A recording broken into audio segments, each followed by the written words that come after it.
Good morning. Good evening, ladies and gentlemen. Welcome to our second interview of the evening. Live from the chair with Big Money Exchange. Our co-host unfortunately bailed on us to watch AEW. That's not clean. That's not clean. You have the Mop Boy. You have a star, and that is insulting. His loss. This is Nathan's gain. Nathan's white whale, if we call it, the interview that Nathan's been looking for the most. He's been trying to find high and low this man. We even contacted Randy Rude to no avail finding the Mop Boy. Ladies and gentlemen, me as the executive producer, the hardest working executive producer in all of podcasting, had found the Mop Boy. And Mop Boy graciously accepted our invitation to come on our podcast. So without further ado, ladies and gentlemen, Mr. Mop Boy, welcome to our podcast. Nathan? Thank you for having me. I am feeling squeaky clean today. How are you guys feeling? Very well. I don't know if I'm feeling squeaky clean yet, but I probably will after this interview. Yeah, you look like you might need a shower. Not going to lie, buddy. That's all right. I understand. So, Nathan, why don't you ask away? So, before we came on, you were talking about how you were robbed of the TikTok title. You're damn right I got robbed of the TikTok title. Some fan named Frenchie or whatever the hell came out of the crowd, ran into the ring, and tried to pin me for my belt. I'm trying to win a battle royal so I can be Moppy 2 belts, but instead some fan came into the ring, crossed the barrier, which you should never, ever do. And he's lucky he didn't have a whole locker room of wrestlers beating on his sorry ass, because I am the man with the mop who cleans up the slop, and he knows he can never stand toe-to-toe with Mr. Mop and Glow. So, let me ask this question. So, he's named Frenchie, right? So obviously he's not from around here. So does that even make him qualified for the TikTok I think title? his name is Frenchie because he crawled out a bottle of mustard, you know?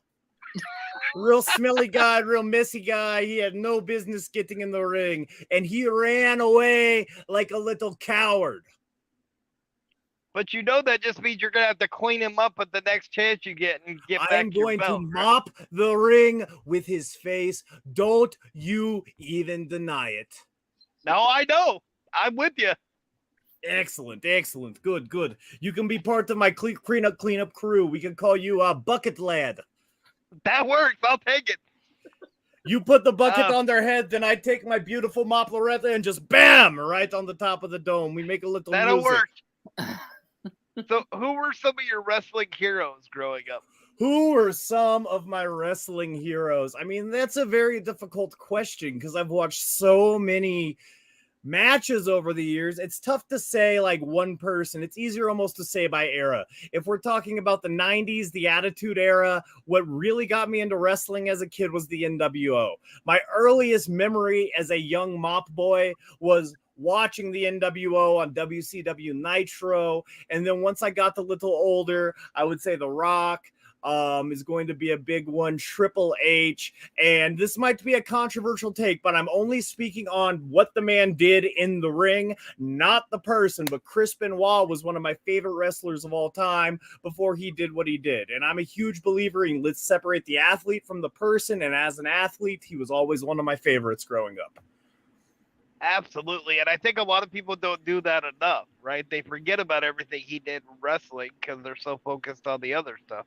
And I mean, you see other things in sports, like guys like Ben Roethlisberger. Hey, he's a scumbag off the field, but on the field, he was one of the greatest quarterbacks of all time. I'm not even a Steelers fan, and I'm saying that. It's just, let's look at what happened on the field and separate that from the person they are when they're not doing their job. Exactly. So, all right, Tony, you're up.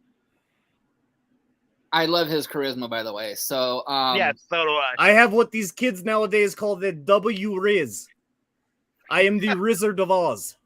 So, let's do your top 5 independent female wrestlers. Top 5 independent female wrestlers. Ooh, I mean, that's hard to say because a lot of the ones I love went higher up. They went pro. But talking in the local scene out here in Colorado, I got to shout out Tyra Rusami. She is kicking ass. I'm going to put over one of the young girls. Let's look at Nikki Chase. She's been training for not that long, and she's already being a complete rock star on shows. I'm going to say Abaddon. I know she's in AEW now, but I trained a lot with her when I was still a talent at Rocky Mountain Pro, and she definitely deserves big props. Who else am I going to put out there? Some other kids that are doing well. Kay Daver down at CSW. She's making waves. And I'm also going to put over Lilith Grimm, because how can you deny how great Lilith Grimm is in the ring? I love what she does on her entrance with the little like saw and the hammer, making the sparks fly everywhere. It totally excites everyone and terrifies the kids in the crowd. And you know you're doing a good job if the kids are scared of you. And there's a lot of talented people in Colorado. You know, we've interviewed quite a few of them, but I'm surprised Lilith Grimm hasn't been signed to like one of the major promotions yet. 100%, 100%. And like when it comes down to it, Colorado 8 years ago, when I started wrestling, it was not the hotbed for wrestling that it is now. There were 3, maybe 4 companies. And I remember back with the old promoter, Chris Chavez, when he wanted to start a promotion in Colorado Springs. And I literally helped him start CSW 7 years ago when it started to become a thing. So when it comes down to it, you know, Colorado is a hotbed for wrestling. People want to come out here now. But when I started in Colorado, it wasn't that. But I would like to take, and you know, I'm usually a pretty humble guy, but I'm going to take some credit in saying I helped make Colorado the hotbed of wrestling that it is. You know, you see so many guys who aren't properly trained on the indies. You see so many guys who don't know what they're doing. And I always made sure I'm going to learn to do things the right way. You see so many guys on the indies and they don't know the basics and they want to do these huge spots. And that's the complete opposite philosophy I have towards wrestling and ring, because it's all about, hey, I can get just as over as a guy doing Canadian Destroyers by doing the bare basics. Go back and watch a 1997 Bret Hart match and you'll see that they're not doing anything crazy and they have the crowd to wrap it around their finger. Very much so. And I kind of feel like it's that way in Washington State, you know, the way Colorado used to be now. There's a lot of good promotions down here, but you know, it's sad that 3-2-1 Battle isn't around anymore. That was a great promotion up there. I know WCWC is a really big one up there. But yeah. Yeah. Can you give us your top 5 tag teams of all time? Top 5 tag teams of all time. First off, I'm going to probably have to say the Dudley Boys. I mean, you can't beat that. I love the Hardy Boys as well. Let's talk about, who else do I want to say? The Steiner brothers back in the day. Those are one of my favorites. I'm going to put over an indie tag team that I love to watch. I love watching the Pillars, Bill Gray, Parvies. Those guys know how to rock and roll in the ring. And I'm trying to think who's going to be my 5th tag team right now. I'm probably going to have to say the Usos. I mean, just with what they've been doing and how big they got put over with the bloodline, they finally became characters I liked. I didn't really like them when they were the Wonder Bread baby faces they used to be, but as they turned heel, they really came into their own and got the most out of their character work. Absolutely. And now they're going to break out even bigger things with the thing that just happened at Night of Champions last night. So. No spoilers. I haven't watched yet. No spoilers. All right. I'm sorry. Shame on you, host. Don't you know better to ask? I didn't give any spoilers. Besides, he can mop up what I said later to erase it from the memory. So. Just remember, if you're going to mop anything, I am very against using vinegar. It smells disgusting. Only lavender fabuloso. That's good to know. I will gag if you pull out the vinegar in front of me. That is not proper mop etiquette. Got it. All right. So your top 5 male wrestlers. top 5 male wrestlers, like I said, separate the person from, everything. Chris Benoit back in the day, I loved his work in the ring. I'm going to have to say Chris Jericho because he's been wrestling on such a high level for so many years. Promo guys, you can't beat Scott Steiner on the mic. Scott Steiner is awesome. I got to throw out Ric Flair. I love me some Ric Flair, and let's throw out Scott Hall as well. Wow. Very good list.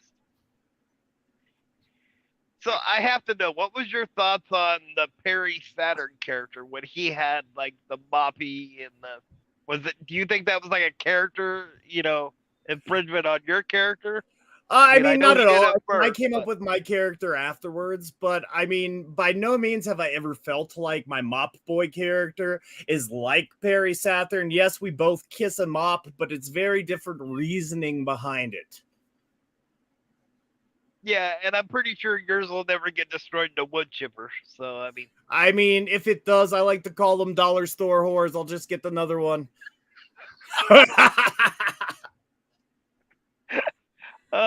Love it. All right. I'm going to touch on a subject probably not very favorable to you, but let's talk about the Red Rock Rumble. Yes, the Red Rock Rumble. That night, I had a very successful title defense against, I can't remember his, Aiden Hertz. Oh, no, sorry, yep. Avery Hertz. And for a kid who's only been working for a couple of years, I got to put him over. That kid put his blood, sweat, tears. He put his soul on the line in the match. He tried to get that TikTok world title, but he was not successful because the man with the mop who cleans up the slop once again came out on top. And if we're going to talk about the actual Red Rock Rumble match, I mean, it is what it is. Fans want to cross the barrier. They want to get involved in something they don't belong in. You know what? He can have his fun, pretend, play wrestling superstar all he wants to. But at the end of the day, you guys know, I know, and all the other fans know there's only one true champion of pro wrestling on the TikTok, and that is the Mop Boy. Okay, so let's stay with the Red Rock Rumble for a second. So we had Killian on a little while back, and he claimed that he never touched the floor when Panda won the Red Rock Rumble. You mean Mr. I lost the Red Rock Rumble and the match before the Red Rock Rumble, so he was a 2-time loser that night? That is true. Get your facts right. Get your facts right. Sorry. So from your perspective, did he hit the ground, or does he have a... When it comes down to it, it doesn't matter whether he actually hit the ground or not. If the official calls and says you're out, then the officials make the rules. Look at pro sports nowadays. I mean, there's so many times you watch pro sports and you're like, that wasn't the foul, that wasn't a touchdown, but the refs call it the foul or a touchdown. Mistakes happen in wrestling officiating as well, and the refs called you out, so you're done, kid. Go back to the locker room. Better luck next year.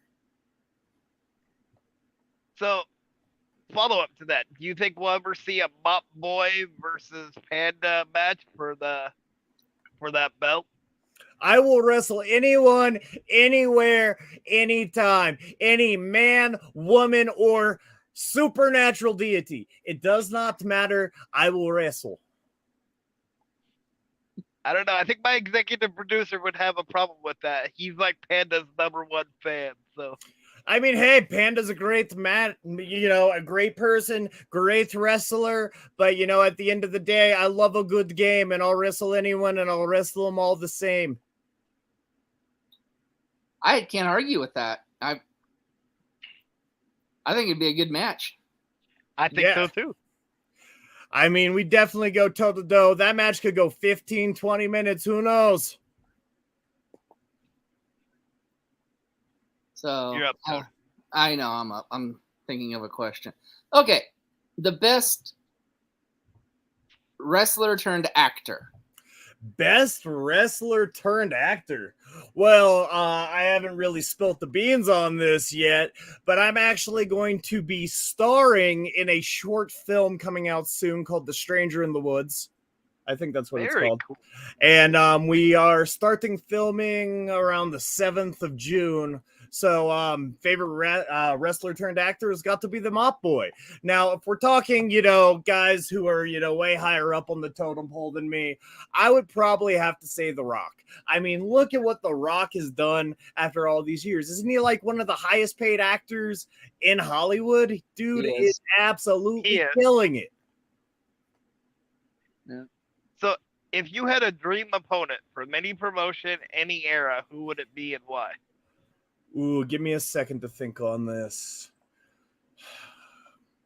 A wrestler who had a big impact on me when I was first starting to break into the indies would have to be Paul London.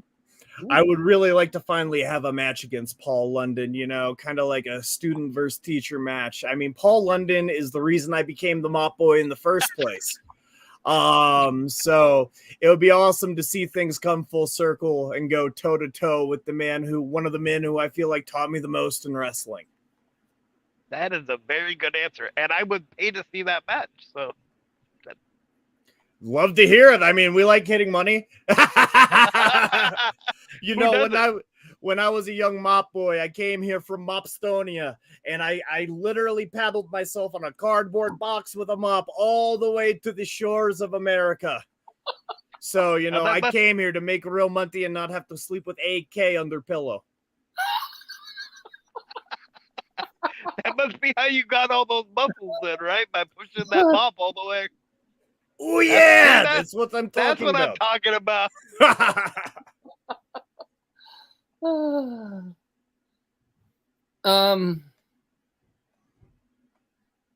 Let's see here.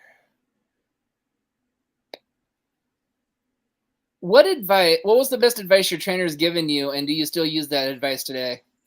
Yeah, I would say the best advice I ever got from any trainer would probably be Too Cold Scorpio. Too Cold Scorpio always said, if you can make your opponent look good, you look good. And when you're in the ring, it's always your goal to make the other guy look good. Don't go into business for yourself. If you can put on a good match and entertain the fans at the end of the day, that is what matters. And he always said, hey, even if you make it to the top level, and even if they're booking you just to job the whole way out, hey, you made it to AEW, you made it to WWE, and that's what it is. So if you make other talents look good, you'll look good in the eyes of the promoter, and then you'll get your better promotions later down the line. And that would also be my advice to any young talent who's trying to get into wrestling, trying to start training, trying to work on the indies or make it higher. So, if you could get signed by any of the major promotions, meaning like WWE, AEW, Impact, or New Japan, which one would it be and why? I would probably say Impact Wrestling. And the reason why I would choose Impact is because I feel like I still have a lot of room to grow as a talent. And I feel like there are things that can help me develop who I am as a worker and as a wrestler before I'd make it up to a higher level like AEW or WWE. I mean, of course, either of those promotions is the goal. Like when it comes down to it, my goal is having to quit my day job and being able to do what I love full time. Obviously, that's not a reality right now, but that could change in the future. And I feel like if I got signed to a company like Impact, there would be a lot of room for me to grow, become a better talent, and perform on the highest level once I would get to a promotion like AEW or WWE. Well, and I think that's a perfect choice for you from a fan's perspective, because I think with your character and the charisma that you have, the people at Impact would eat that up. And then like the people that you could wrestle with, because they're so like character driven. So many great talents there. That's also definitely on my wrestling bucket list. I would love to wrestle Rich Swann one day. I feel like me and Rich Swann would have one hell of a match. Because we have two very different contrasting styles of wrestling. You got a big high flyer like Rich Swann, and then you got a guy like me who's very chain grappling oriented, very striking oriented. So I feel like that would be a really good mesh, like kind of like a rock, paper, scissors. Which one's going to win? Who's going to be the rock? Who's going to be the paper? Very good. Very I cool. like that choice. All right, so our illustrious host's favorite snack is anything that has to do with peanut butter because he's got sticky fingers and can't be trusted with peanut butter. So what is your It favorite is true. snack or cookie? I would say my favorite snack would have to be any sort of chips and spicy salsas, specifically a salsa with some New Mexico green chili in it. That is my Ooh, absolute yes. favorite. I love me some spicy food. See, I knew I liked you for a reason. I love spicy food also, so I'm right there with you. Mm-hmm. Um, Even if spicy I had- food doesn't love me back too, like I don't talk about this much, but I do I have Crohn's disease, so it might hurt as well. I don't know any other guys in the industry that also wrestle with this, but I managed to keep it controlled. And yeah, I love the spicy food, even if I'm going to be screaming and suffering in the restroom later. Hey, Oh, hey, wow. that should get you some kudos right there to be willing to eat the spicy food, knowing what it's gonna happen afterwards. Mind over matter. That's right. So I like to compare people on this podcast. You know, Oh, God, here when we I go. watch them, and the person that I compared you to when I watched you wrestle was Shane Douglas. Really, that is quite the compliment. Thank you. I love Shane Douglas's old work, especially back in ECW. It's a shame that he never really got the traction and momentum he really deserved when he got to WCW and WWF at the time. I feel like if he got into WWF a couple years later when the Attitude Era was in full force, Shane Douglas could have been, right up there with the Stone Colds of the world. Mm-hmm. Yeah, and I agree. I think what happened with Shane Douglas in WWE was Vince McMahon had a problem with Paul Heyman. So anybody that came up to, WWE, he was gonna give a lame character to. You know what I mean? Most But definitely. To Shane's credit, he made the deed work, and I didn't think that was gonna be possible. So. Oh yeah. Most definitely. And I mean, hey, you may not like what you're doing, but it's not about what you want. It's our job as wrestlers to play characters. You can't go out there and be yourself. I hear, I've heard so many times over the years in different seminars and training that if you want to be a good character, good wrestler, just turn yourself up to 11 from a lot of big trainers. I'm not going to say them so they get mad at me. But when it comes down to it, I don't necessarily think that's the case. I think it's the people who can capture their role. You see a lot of guys on the indies, they go out there and they put on a great match, but the problem why it doesn't get over is because they're wrestling for themselves. They're not interacting with the fans in their match. They're not getting the fans invested. They're not showing the fans what they want or what they don't want if they're heels. So you got to be able to fit a character and do things that are the opposite of you in your real life persona. Right, and I think a lot of it too is they say ring psychology, but wrestling has a lot of regular psychology in it. 100%. So, you have to be able to read the crowd, right? Like you would have to read people to see if a person is a threat, or what they're gonna do. It's the same thing in wrestling. You have to read that crowd and give them what they want. 100%, yes, sir. And I've wrestled a lot of guys on the indies who know how to do that taught me how to do that. But a lot of times, unfortunately, I hate to say it's true, but a lot of guys get stuck in their own head. Yep. And if you want to, be limitless, if you want to go all out, don't get stuck in your head and don't think the ceiling or the sky is the limit, because there's a whole universe past that atmosphere. Very good answer. So, with that being said, let's talk about your biggest rivals. Who are they today? I would say my number one rival, we've wrestled in 3-4 different promotions, is the party champion Corey Lyon. And I got to say, a couple times I came up on top, a couple times he came up on top. But if you see Corey Lyon versus the Mop Boy on the card, we're going to be taking that match of the night. And that's a fact. And it's undeniable at that point. Me and that man are ruthless in the ring. And I mean, hey, right now, I guess I gotta have a little rivalry with this Frenchie kid because I gotta teach this kid a lesson. All right, you do. So can you give us your list of top 5 managers? Top 5 manager. Man, you're throwing me all of the curveballs today. It's what I do best. I mean, come on, we gotta throw the mouth of the South, Jimmy Hart, on there. He's my friend on Facebook. Great guy, great manager. I mean, he managed all the greats back in the 80s and early 90s. Who else I would say? Paul Ellering. I loved his managerial role back when he was working with Authors of Pain in WWE. I thought that was excellent.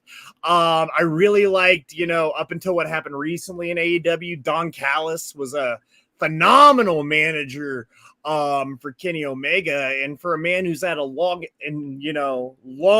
career like he has, he finally came into his own with that character. On top of that, we'd have to throw in Paul Bearer. I mean, Paul Bearer just, oh yes, so iconic. And then I would have to throw out, I'm going to throw out a local manager, the Games Master out here in Colorado. The man's been doing this for so many years, and he's such a motivational guy, and pretty much any Colorado locker room you see him in. And I got a 6-1 for you. I got to go from the Rocky Mountain Pro side of things too. The evil genius Titus Machiavelli. I probably did some of my best promo work calling him out back at Rocky Mountain Pro when I was with them. So I'm going to give him big props as well. Very nice. Yeah, we've interviewed a couple of people from Rocky Mountain, like Bruce Wayne. Yep. The final boss. Yep. He eliminated me from the Milestone Rumble that they had a few years back and took away my chance at winning the Rocky Mountain Pro Championship. So I still got a little beef with Bruce Wayans over here, final boss, but I'm the protagonist. I am the man, the mop who cleans up the slop. And one day, once I get them in the ring again, you best believe I'm going to beat the final boss and win the game. Yeah, you should ask him what happened to him on our podcast with his wrestling buddy. Will do. I'll ask him next time I happen to bump shoulders with him. That was definitely interesting. Excellent. I'll go back and check the episode perhaps. We'll see. There you go.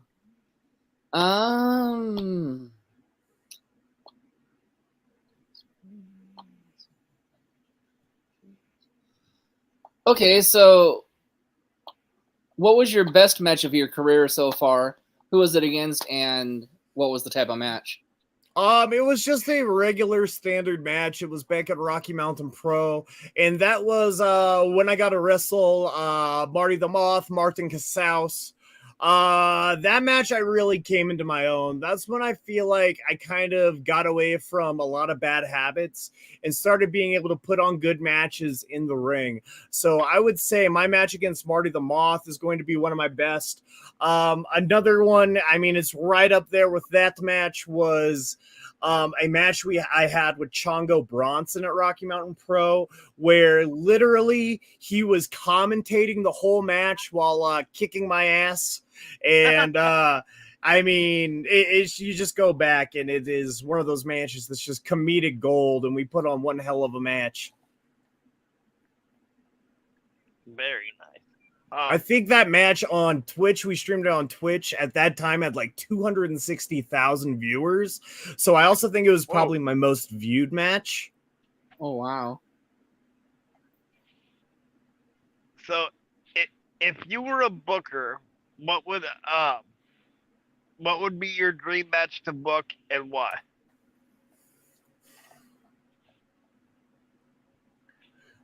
I mean, it's kind of tough to say because, like, I'd want to book a lot of guys from their prime in the past versus a lot of guys in their prime now.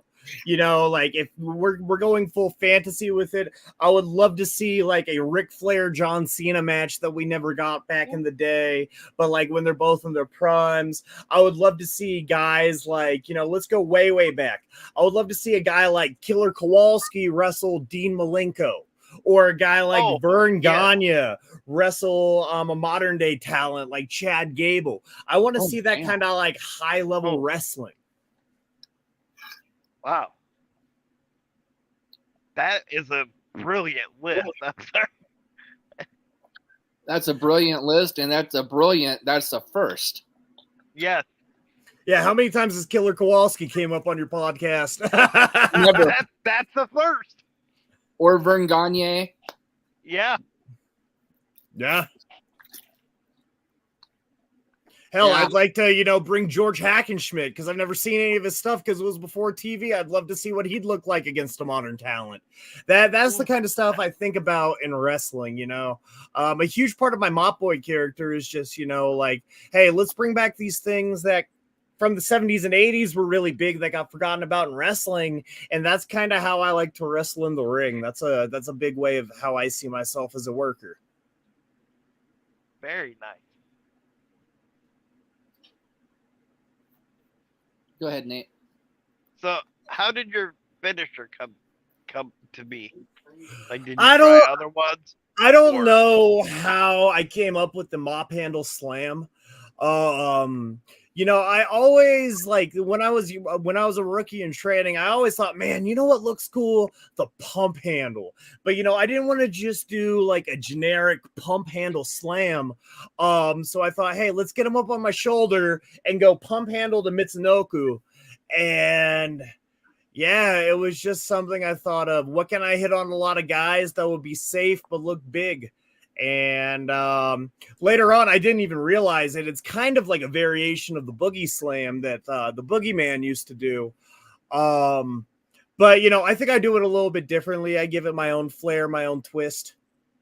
I think so, too. I think yours is a little more, like, impactful, I think, because I think Boogeyman kind of holds his out a little bit longer before it yeah, because he would always do like that big choke into it, and I try to like get people into it, you know, in different ways.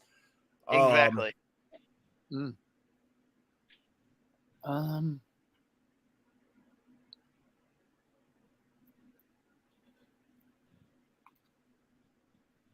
What mark do you want to leave on the wrestling world when it's all said and done, and Mop Boy hangs up his mopping bucket?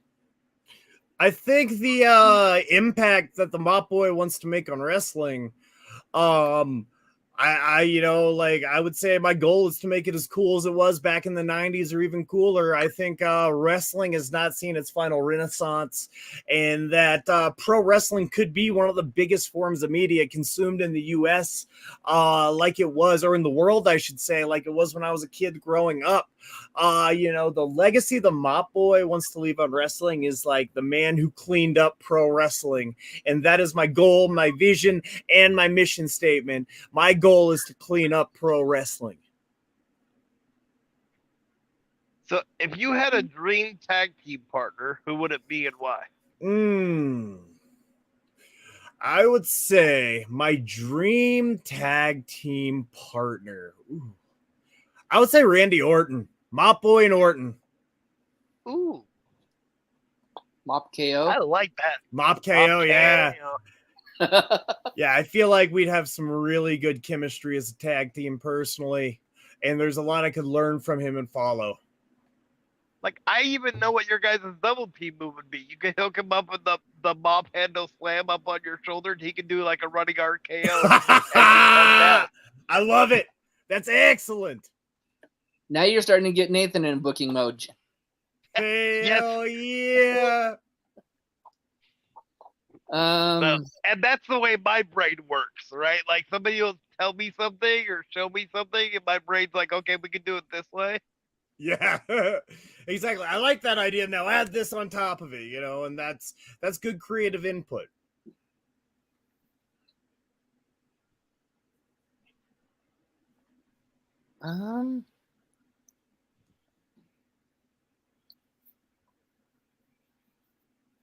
Here, I'll go. Go ahead, Nate. What's the craziest thing you've either been involved in or seen in wrestling? Ooh. So back when I was at Rocky Mountain Pro, there was this weekend they did where it was like Brutal Bob Evans came in, but they did like a super conference, a super seminar that was 3 days long.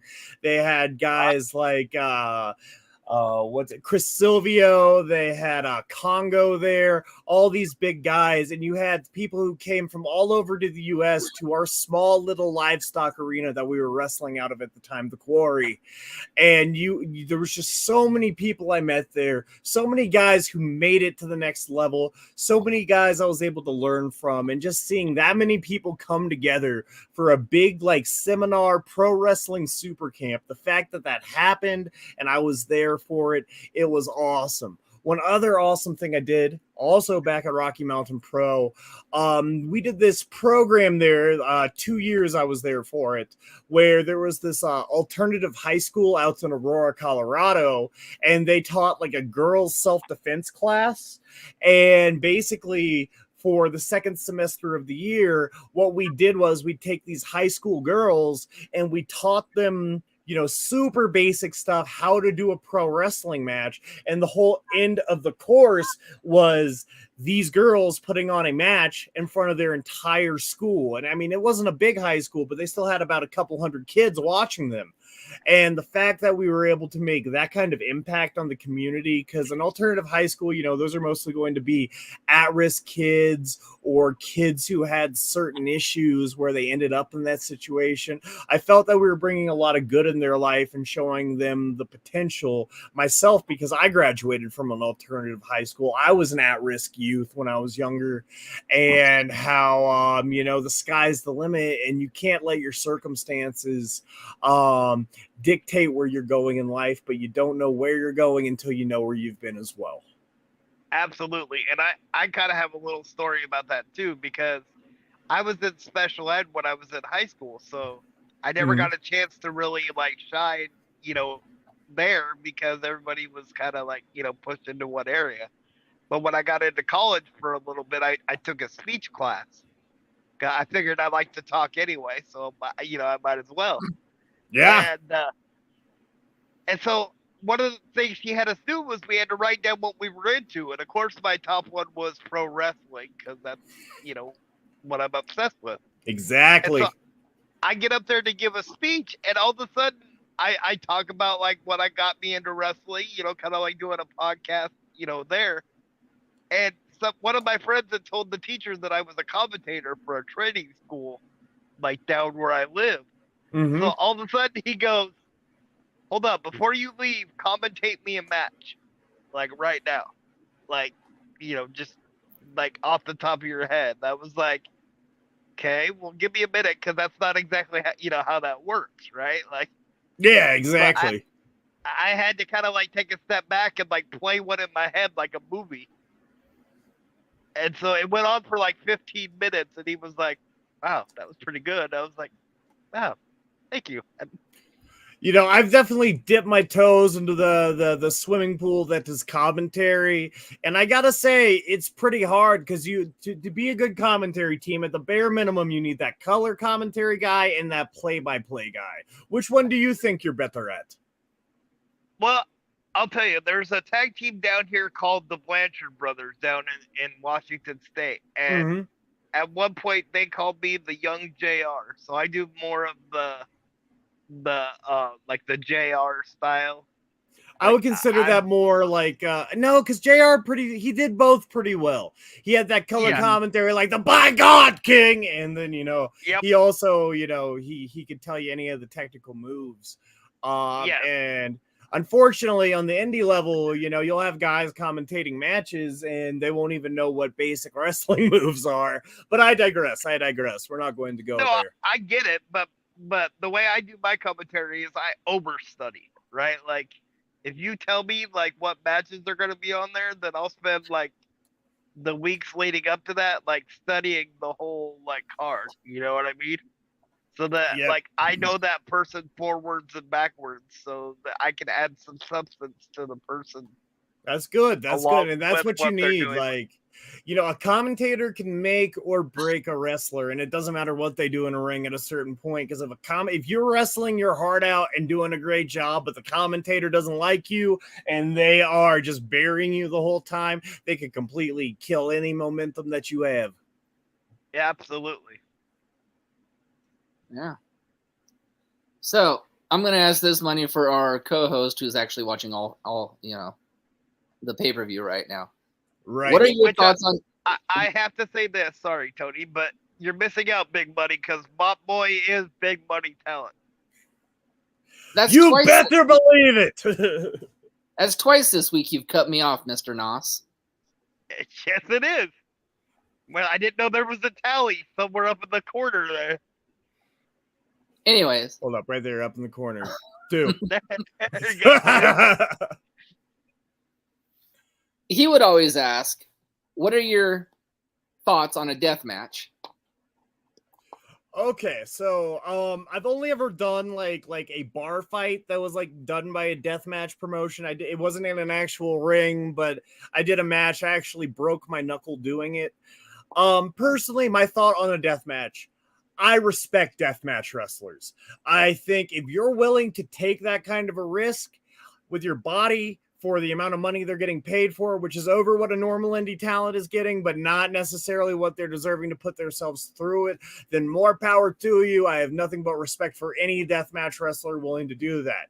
As for me, as for the Mop Boy, would I wrestle a deathmatch? Yes, but it would have to be under the right circumstances. I'm talking like, hey, I have a rivalry with a guy, and we're 2-2 on the matches, and we gotta settle this beef, so we're taking it to a death match. I'm talking like Okada, Kenny Omega level, just like boom, boom. Ooh. Like we got a big rivalry. That's when I feel like a death match makes sense. At least for me as a character. And that's my take on it. Absolutely. Very nice. I mean, there definitely is a line of what's too far. I feel like if you are a deathmatch wrestler, please regularly get blood tests and all that. Make sure you're not spreading disease in the ring. It's very, very easy to contract something like hepatitis C doing it. But at the end of the day, wrestlers have been cutting themselves for years, and you can get just as hurt, just as injured in a plain basic match as you can in a death match. And if anything, a death match is safer in a lot of ways because you're not taking the big bumps. You're just, cutting yourself up. So. And when you said that you would do a death match, again, the way my brain works, the person I thought of just because of the contrast in characters is Ryzen. Oh, yeah, definitely. I love Ryzen. I have nothing but respect for Ryzen. I think you guys would have a killer death match based on the way his character is and the contrast of your character. Oh, yeah. Clean up the devil. I'm going to clean up the devil's act. Exactly. So a follow-up to that deathmatch question, what's the best gimmick match, or if you've been involved in a gimmick match, what's the best gimmick match that you've seen or that you've been involved in? I'm going to say the best gimmick match. Viagra on a pole. No, I'm just kidding.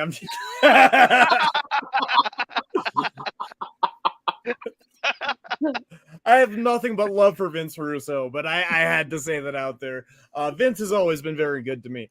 I would say the best gimmick match of all time is probably the tables, ladders, and chairs match. I mean, when WWE did those first two tables, ladders, and chair matches, you had the Dudleys, you had Edge and Christian, you had the Hardy Boys. Like, dude, those matches changed pro wrestling as we know it.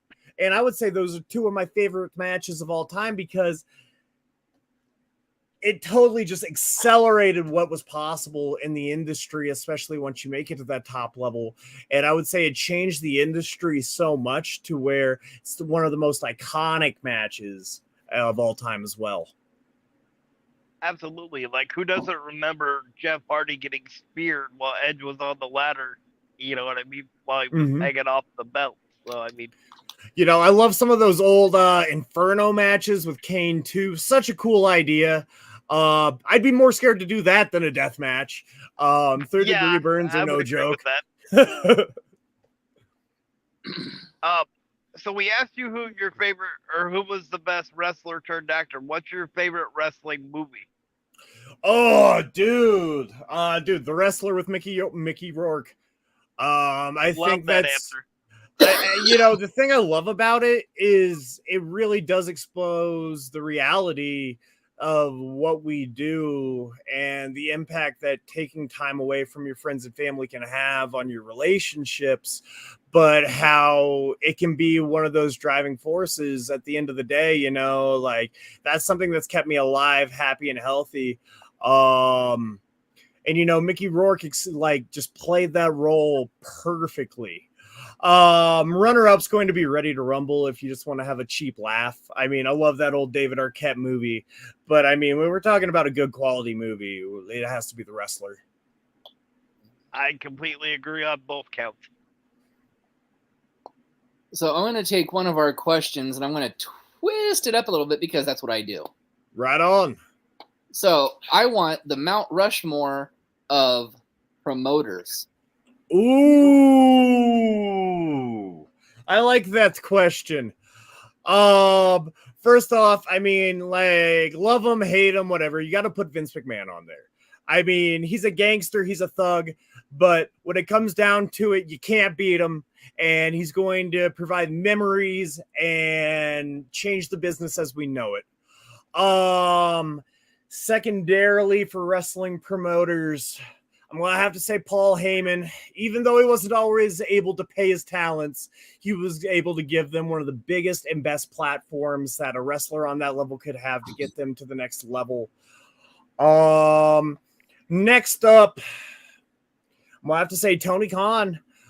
Tony Khan is like a young Vince McMahon in so many ways. And dude, you can't fault the guy for his ambitions, even if sometimes he seems a little jumbled and confused on what he's doing. Like, the ambition is there, and he put a company up that's worthy of being on TBS TNT. So you got to put him up there. Lastly, I'm going to throw an indie promoter in there, and that's going to be Chris Chavez Sr. Chris Chavez was the original first promoter at Colorado Springs Wrestling. He tragically passed away about 5 years ago, but he was the first promoter who really believed in the Mop Boy. He was the first one who gave me those chances, and he was the reason why I'm also a one-time CSW champion, because he put me in an opportunity to get that match. So I'm going to throw him up there because we need more good people, you know, promoting right up there. Absolutely. Okay, I'm gonna throw another curveball at you. All righty. If you can book one card from any era, and even some independent guys if you want, who would be on it? How many matches would it be? So, you know, I never want to see a wrestling show go over 2 hours, personally, at least on the indies. You're going to start losing fans' interest, and that is like the perfect sweet spot for a match. So I would probably do a 5 to 6 card show. I'd probably want to see, if I was going to wrestle on the card personally as well, I'd want to wrestle probably a guy like Royce Isaacs. I feel like me and Royce would be able to put on one hell of a match.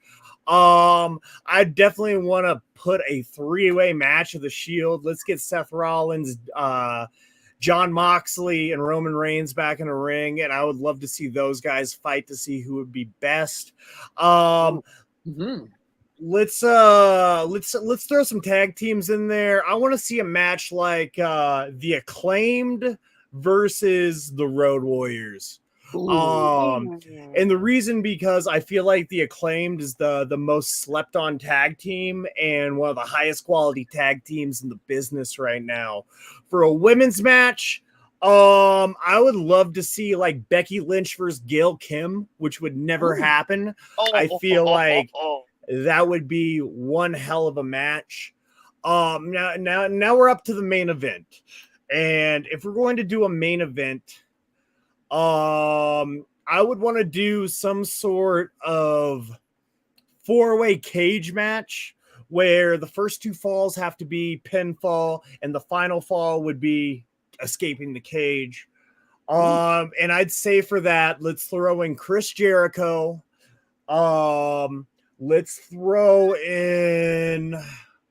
I want to see Mikey O'Shea. I want to see Mikey O'Shea on that card. I'm a big fan of his work. He's on my list of goals of people I want to work. Then I also want to put in Cody Rhodes. I love what Cody Rhodes is doing right now. And let's throw in like a Ric Flair. Ooh.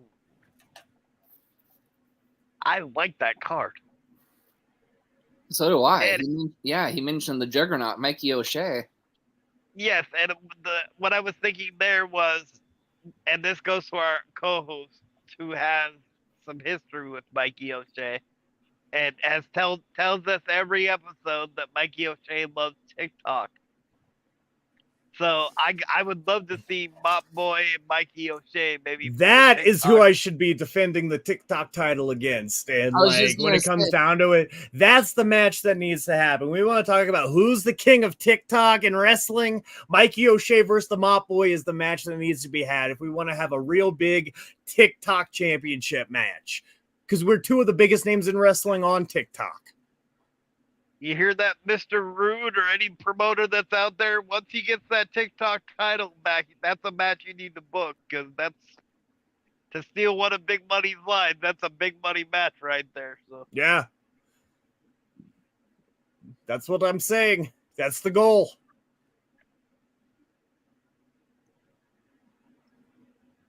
Might have to happen in California though too, because I don't think Mikey travels very much anymore. I mean, me and Mikey have a very similar philosophy when it comes to travel. I'll go anywhere as long as I at least break even. As long as I break even and make the money I spend to come out there, then that's all that matters to me. completely understandable. That's a good way to do business. So exactly. You know, I'm not going out there to pay to be on a match. I'm not some rookie green boy who's been doing this for a short amount of time. You want me on the show, I got to at least break even, and that's that. Exactly. So, hold on. Go ahead and go with another one, Nathan. So,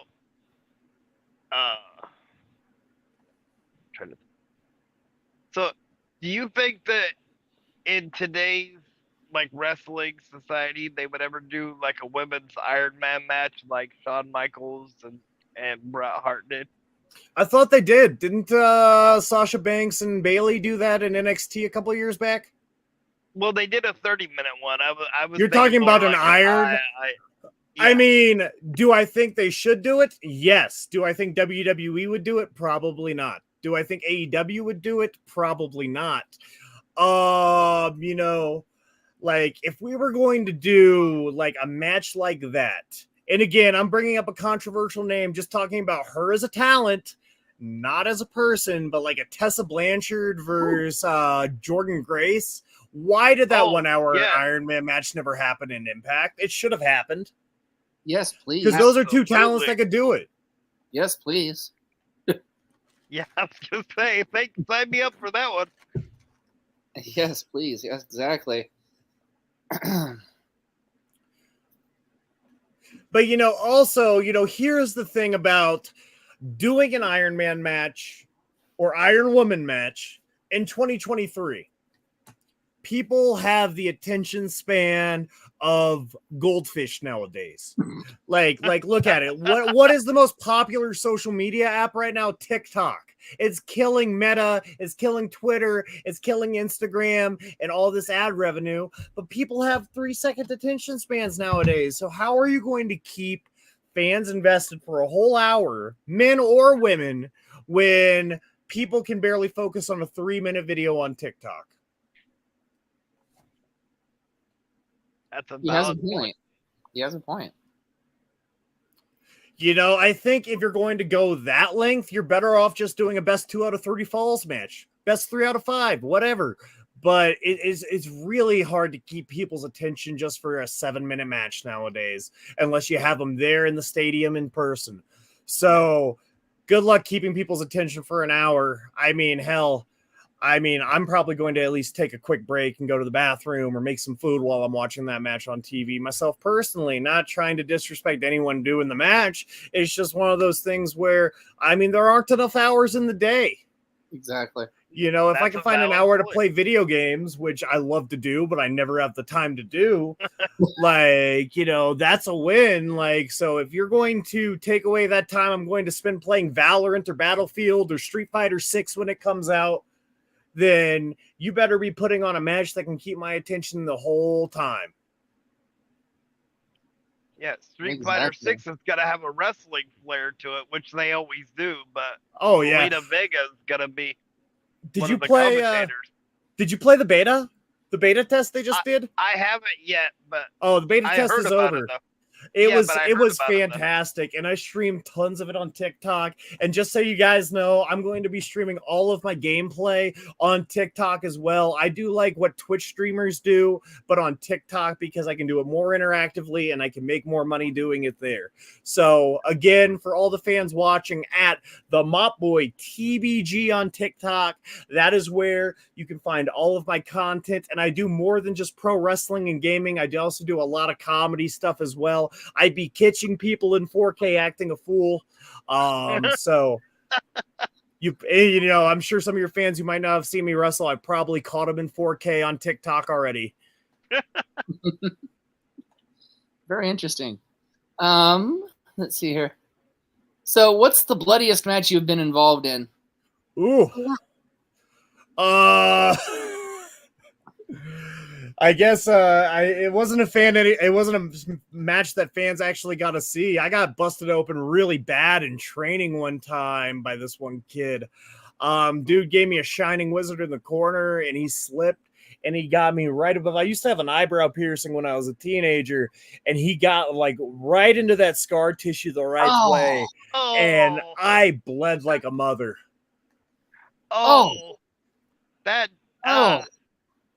Yeah, it was right on that bone, and I think I had to get 7 stitches. Wow. But yeah, bloodiest match I've ever been was in a training match.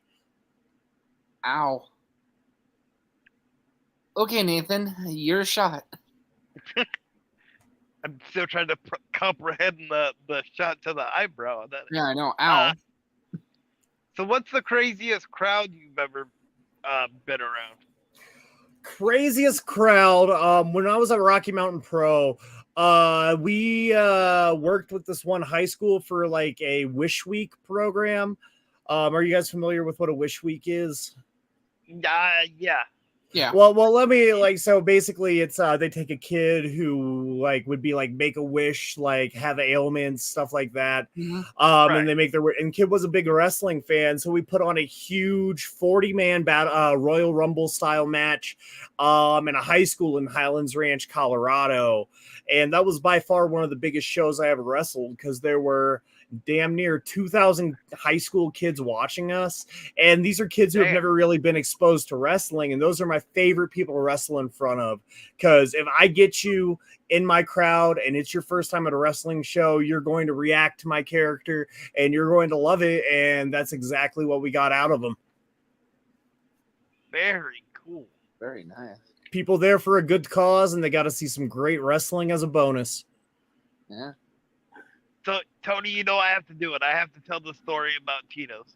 So, the craziest crowd I was ever physically in, I had some friends that were wrestling, and they wanted to use a cookie sheet in the main event.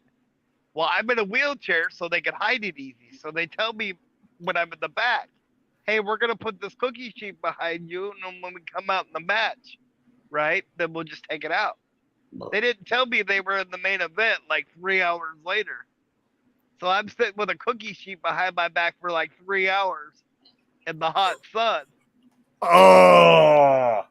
So then they pull it out, and then I thought it was done, right? I'm like, okay, fine, it's over. Well, the crowd that we were in was mainly Mexicans, right? Uh-huh. So he walks out to the ring, grabs a bottle of water, pours it down his head, and goes, "There, now I'm a wetback just like you," and points to me and laughs like I said it. And I'm sitting right in the middle of these people, the crowd. So they all turn to look at me like, "Oh, you're involved now." I swear to God, I thought I was gonna die. That is a wild story. Wow, not very clean. That was pretty dirty, but clean, but very good. Very great memory. All right, guys, I'm running short on time right now, so Sounds good. Thank you very much for We do agreeing to come appreciate on. it. I appreciate spending an hour with you guys. I had a blast talking to you. Once again, for everybody watching, at the Mop Boy TBG on TikTok, be sure to give me follow. And yeah, I appreciate your guys' time. Absolutely. Very much so. Thank you Thank very you much. so very much. All right. And to everybody, keep it clean or else. All right. Thank you. All right. Take care, gentlemen. You too. You too. And this concludes the interview with Nathan's biggest wrestler interview that he's done up to today. I mean, we just had 50 episodes, but I think this would be Nathan's 50 episode anytime, any day of the week. Absolutely. This guy has more charisma, right, than like a lot of people you see in wrestling right now, as you guys saw. So, ladies and gentlemen, since we didn't get to do it last time with Scarlett, we have Mr. Christian Federal tomorrow night on the 30th. We've got TNT Tyson Lee. He is a local talent here in the PWN or Pacific, PNW, sorry. And then we got another wrestler in the Colorado area on Wednesday night, Mr. Slick Tyson Stone. So those three interviews should be very good interviews. Yes, and fun fact about Mr. Stone really quick. He actually wrestled Cam Drexel, who we had on. So I'm sure we can ask him some interesting questions about that. So until tomorrow night, we're going to sign off. And again, like the Mop Boy said, keep it clean. Yep. And Nathan, that means you. Go get a shower. Yes, sir.